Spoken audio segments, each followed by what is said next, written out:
Sana abot ang 1 million pesos mo. If you want to know more, samahan nyo kami for this house tour. 1 million pesos down payment lang po ang kailangan natin for this amazing Greenwoods house.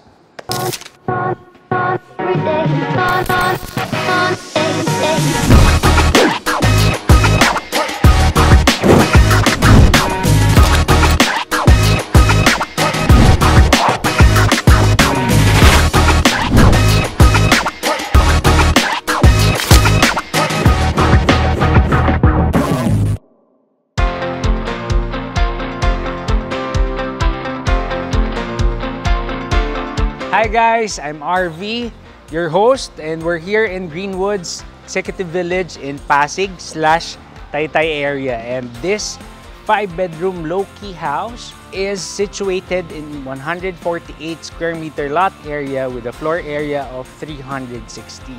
Sa labas po, kung titingnan mo yung facade, it's very simple, kaya very low-key. Pero once you see the inside, it's a very, very nice house. Tara! So, we're here at the 2-car garage and covered po siya. So, ang kagandahan doon, any weather, your car is protected. So, this is our BMW G3. Hindi po sa amin. Sa owner po ito. Hindi rin po ito kasama sa binibenta. So, nakikipark lang si seller. Yan. So, kasyang-kasya yung dalawang SUV or even one SUV and then another family van for you and your family. So, this is our main door. Actually, lahat low-key lang, ano? Ang ganda. Pero once you see the inside, come on. Diba? Ang ganda. Triple height ceiling, living area / receiving area. So, napakadalang niyo po makakita ng triple height ceiling na property. So, this is the receiving area. Actually, hindi nyo kailangang isipin. Unang actually ko lang yun, ha? Hindi na natin uulitin yun. Ayan. So, this is the receiving area.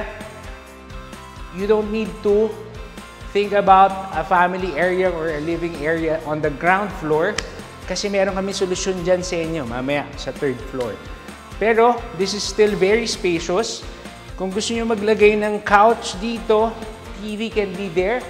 Yan. So, napakaluwag. And then, of course, napakadami ng ating windows, glass panels para yung pasok ng ilaw or ng natural lighting sa bahay.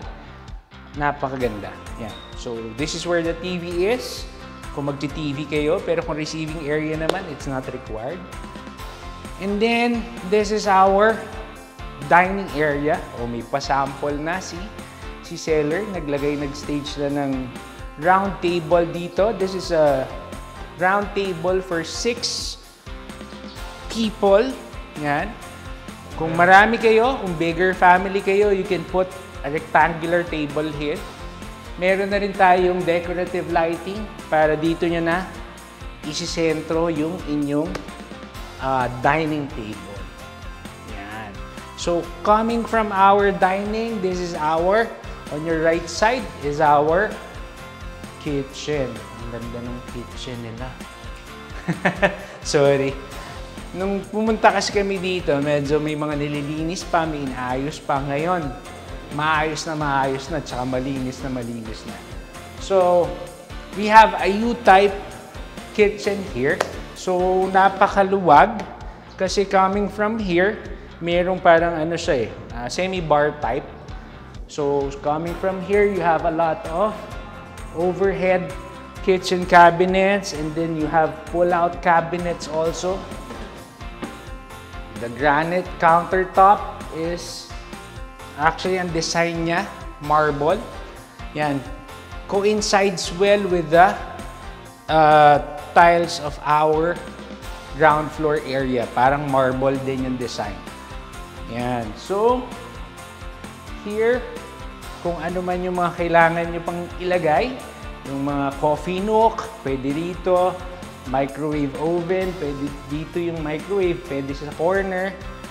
And then, kasama na rin ang ating cooktop with oven. Yan. And then of course, meron din tayong, buksan natin muna. Ay, baka nakapatay pa. Baka naka-turn off pa, pero we already have a range hood here. So we have a 2-burner cooktop. Actually, 3-burner cooktop siya. Yung isa, ano ba to? This one is electric, yung nasa gitna. And then you have your brand new oven here. Yan. So para sa mga mahilig mag-bake or even roast, mga roasted beef natin dyan, guys. Pag kayo po yung bumili nito, imbitahan nyo kami sa housewarming, ha? Ayan. And then this is our double sink and faucet. Magaganda po ang finishes or ang mga ginamit ng ating seller friend. Actually, kaibigan namin itong seller na to. So this is where your ref can be placed. Malaking ref po. Kahit side by side. Malaki ito eh. Mga 1.5 meters po ito. So kahit po yung pinakamalaking ref maisip nyo, pwede po rito. Okay, so that's our main kitchen. We have a sliding door that connects the dining area towards the service area. Yan. Parang ito po yung kung magsi-service kitchen po kayo, pwede rito. The laundry area is here. Kung magsi-service kitchen po kayo, pwede po dito sa inyong left side. Kung kailangan nyo pa po pero the kitchen is big enough to cater to your needs. Pero maluwag to. Parang pwede nyo rin tong gawing garden. Diba? Sa likod siya ng property, pero this is a very nice place if you want to, alam mo yun, karoon ng gardening. This door heads to our service area. Staff room. This is the staff room. Size ng staff room natin probably, yan, mga 4 square meters. Kung dalawa po ang inyong staff, kasyang-kasya po, mag-double deck na lang po sila dito. And then, pwede dito yung lalagyanan ng damit nila. And then, may sarili pa rin silang toilet and bath. O, di ba? Maluwag pa rin yung toilet and bath nila. They have their own space.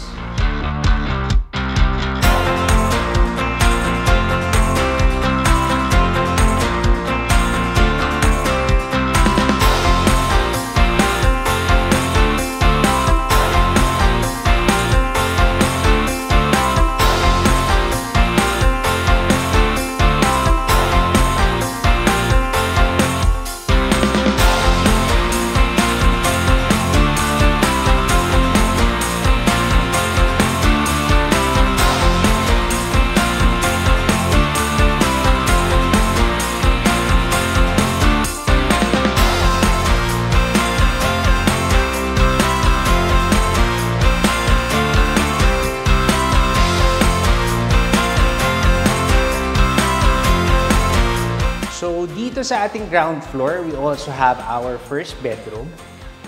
Ayan, pagpasok pa lang, ang ganda. This is probably 3 by 5 or 3 by 4 o 3 by 4. So, more or less to mga 12 square meters.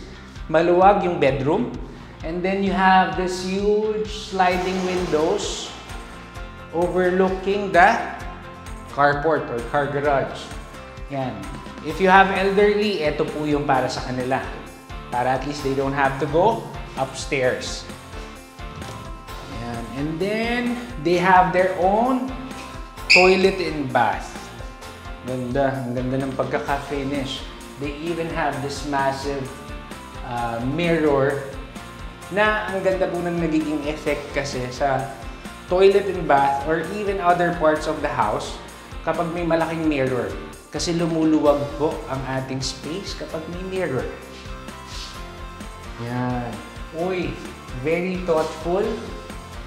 Bukod sa napakaganda ng tiles na ginamit nila for the finishes of this toilet and bath, they even have this. Yung lagi nating sinasabing kailangan idagdag sa mga toilet and bath. The glass shower enclosure, diba? Hindi na kailangan magdagdag kasi meron na. Ang probably, actually meron tong ano, no? Warm tsaka cold. Let's check if built-in na rin ang ating water heater, ha? Let's check. Ano? Dito, under this one, you can put the multi-point water heater para at least damay na yung shower, even the sink and faucet. Yan. So, yun na lang dadagdag natin, water heater.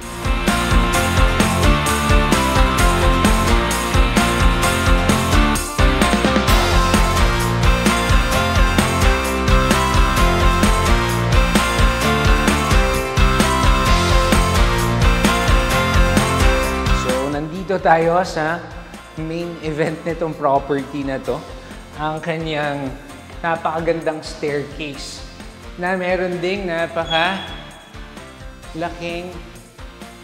decorative lighting. Napakaganda po. Wala na akong masabing iba. Maganda talaga.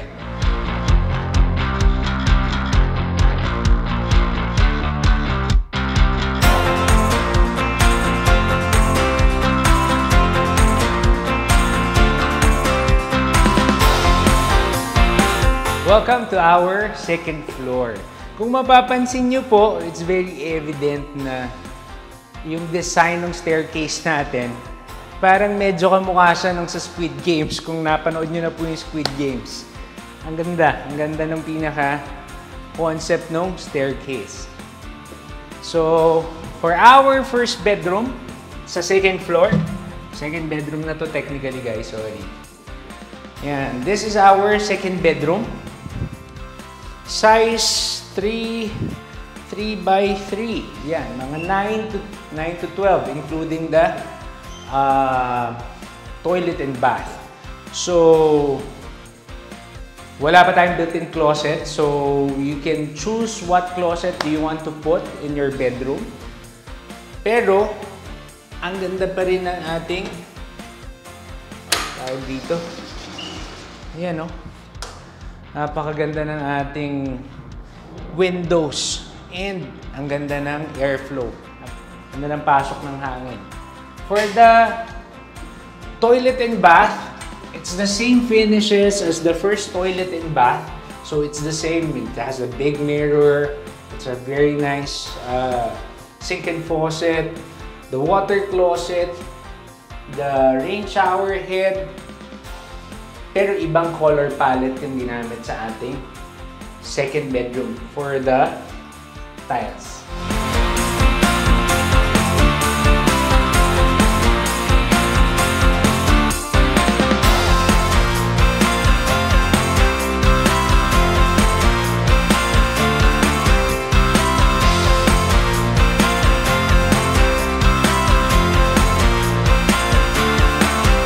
This is our third bedroom.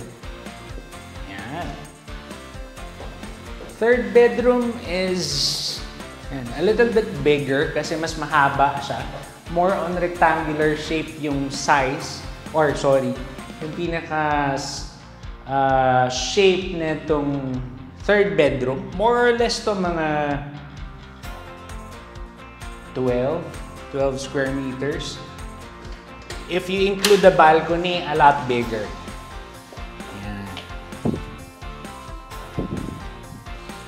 This is our balcony, o diba?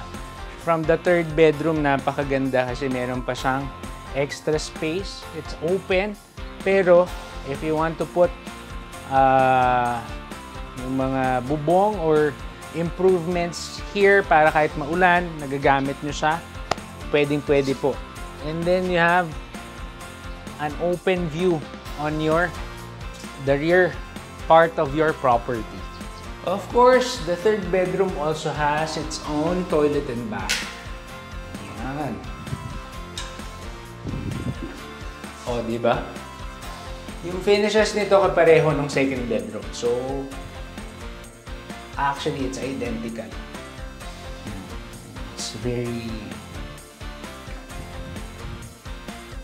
chic.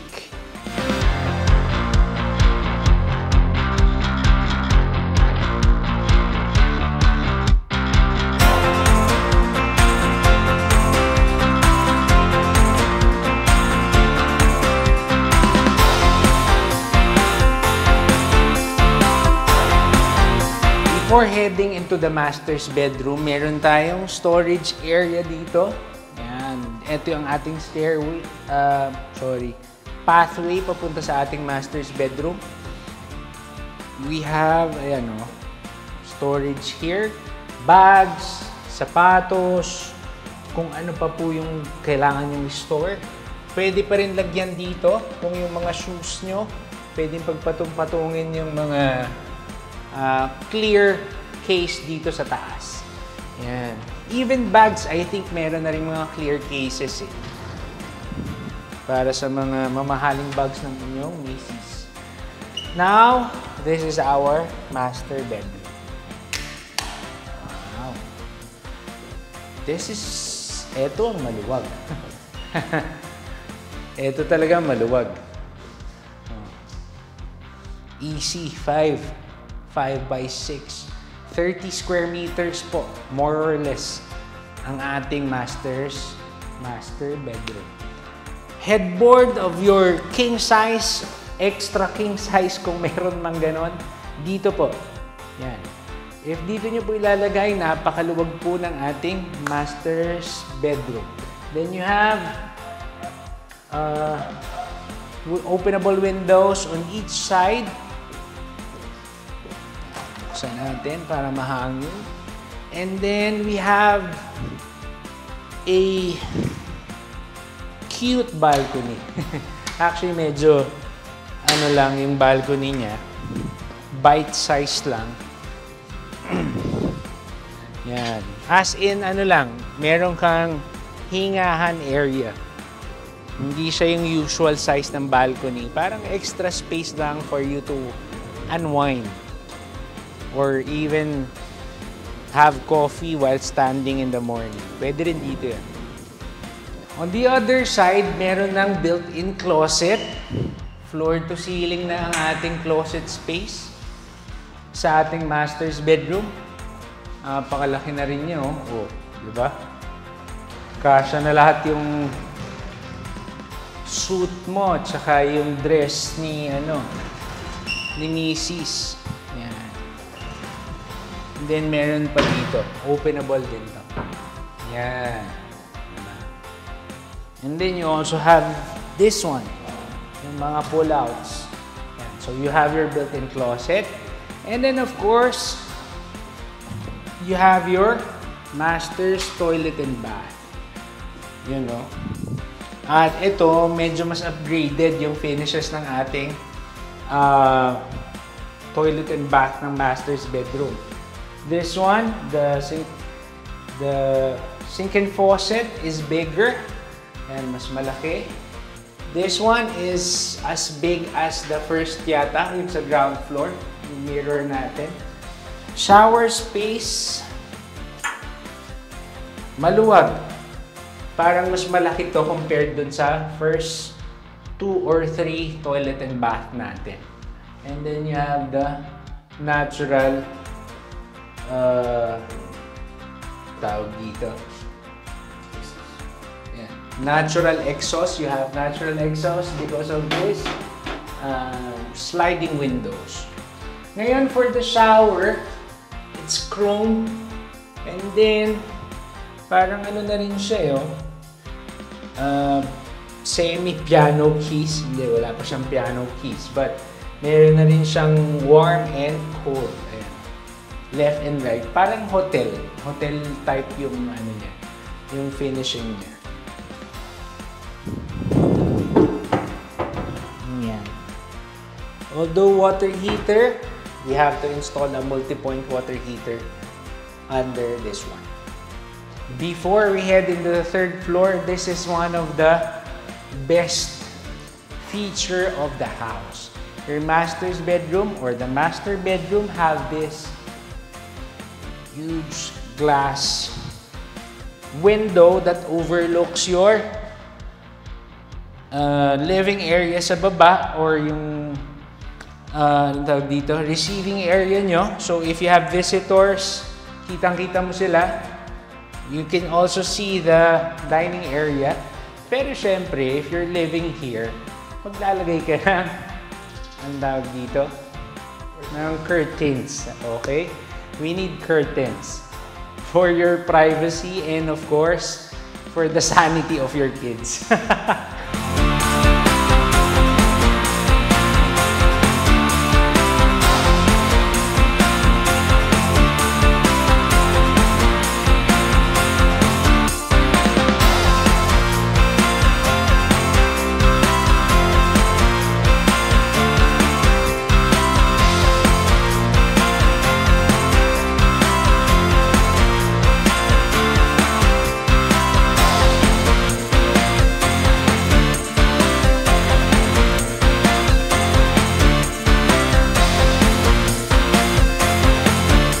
Go to the third floor. Yes. Para talagang Squid Games yung dating. Welcome to our third floor. Sabi ko po kanina, di ba? Hindi nyo kailangan ng living room, family room sa baba.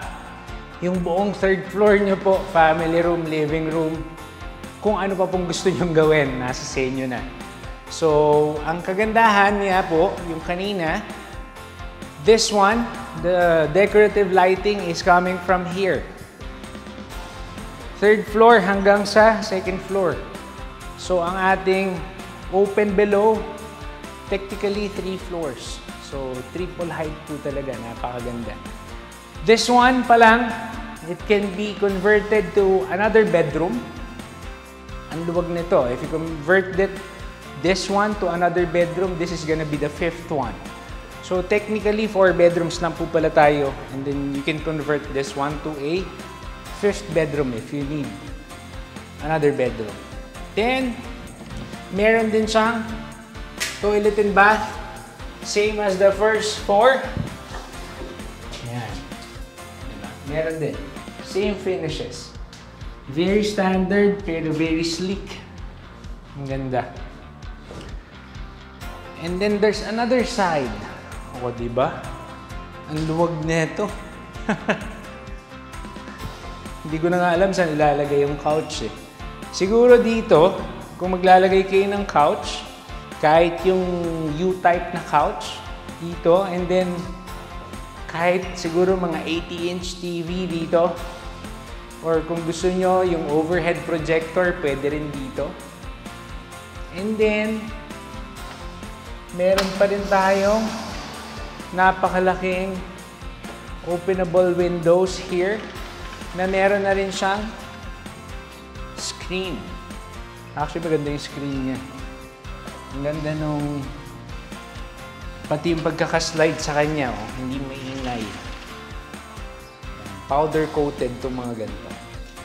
Tapos ang ganda pa nung view sa likuran. This side naman, hindi ko na alam eh. Ano pa bang pwedeng gawin dito? Kung meron kayong smaller kids, this can be the playroom. Maglagay lang kayo ng mga slide sets dito, which you can also see from our other business, Toys and Wheels PH. Please follow us on Facebook and Instagram. Yan, nandyan na po. Papakita po namin dito. You can buy toys for your kids. Dito nyo po ilagay.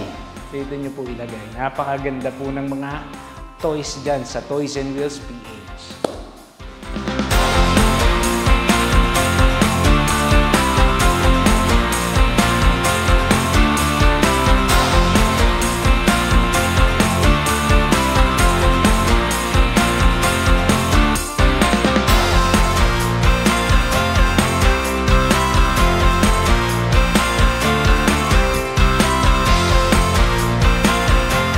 Recap lang tayo guys for this house tour. So this house is inside Greenwoods Executive Village in Pasig/Taytay area. So meron po tayong multiple entry and exit points. Meron tayong C6 and then we have the Mercedes Avenue. This house stands on a 148 square meter lot area with a floor area of 316. It has 4 bedrooms, 5 toilet and bath, 2 carport, and then we have the whole 3rd floor for you to create another bedroom or to maximize as your huge living area, family area. So the asking price for this property is just 20 million pesos. 20 million pesos, pero ang pinaka best part po is the required down payment is just 1 million pesos. So sa ganda ng bahay, 1 million lang po ang inyong down payment. The rest can be bank finance. We will also help you with the bank financing part. If you have further questions, you may reach us on the number below. If you're based abroad, we also have a Viber number. You can also follow us on our socials. Facebook, Instagram, TikTok, and of course, please subscribe to our YouTube channel. Magpa 5,000 subscribers na po tayo. And maraming salamat and see you on the next one.